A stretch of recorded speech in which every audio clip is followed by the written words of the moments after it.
দীর্ঘ 2 দশক পর আবারও রাষ্ট্র ক্ষমতায় ফিরছে বাংলাদেশ জাতীয়তাবাদী দল। ত্রয়োদশ জাতীয় সংসদ নির্বাচনে নিরঙ্কুশ সংখ্যাগরিষ্ঠতা নিয়ে চতুর্থবারের মতো সরকার গঠনের পথে দলটি। অন্যদিকে ইতিহাসে প্রথমবার প্রধান বিরোধী দলে বসতে যাচ্ছে বাংলাদেশ জামায়াতে ইসলামী।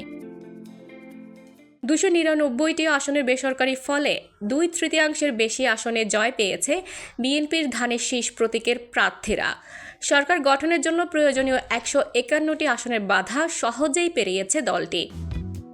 ঢাকা 17 ও বগুড়া 6 আসনে জয় পেয়েছেন বিএনপি চেয়ারম্যান তারেক রহমান। দলীয় ঘোষণা অনুযায়ী তিনিই হচ্ছেন দেশের পরবর্তী প্রধানমন্ত্রী। অন্যদিকে 60টির বেশি আসনে জয় নিয়ে প্রধান বিরোধী শক্তি হিসেবে আত্মপ্রকাশ করছে জামায়াতে ইসলামী। ঢাকা 15 আসনে জয় পেয়েছেন দলটির আমির ডক্টর শফিকুর রহমান। 2001 সালের পর এবারই প্রথম সরকার গঠন করতে যাচ্ছে বিএনপি। 2006 সালে তৎকালীন প্রধানমন্ত্রী খালেদা জিয়ার ইস্তেফার মধ্য দিয়ে শেষ হয়েছিল তাদের সর্বশেষ মেয়াদ। 17 বছরের নির্বাসন শেষে দেশে ফিরে প্রথম নির্বাচনে অংশ নিয়েই 2 আসনে জয় পেয়েছেন তারেক রহমান। গত 30 ডিসেম্বর খালেদা জিয়ার মৃত্যুর পর 9 জানুয়ারি দলীয় সিদ্ধান্তে চেয়ারম্যানের দায়িত্ব পান তিনি। 2 দশক পর ক্ষমতার পালা বদলে নতুন অধ্যায় শুরু হতে যাচ্ছে বাংলাদেশের রাজনীতিতে। একদিকে বিএনপির প্রত্যাবর্তন, অন্যদিকে প্রথমবারের মতো বিরোধী আসনে জামায়াত।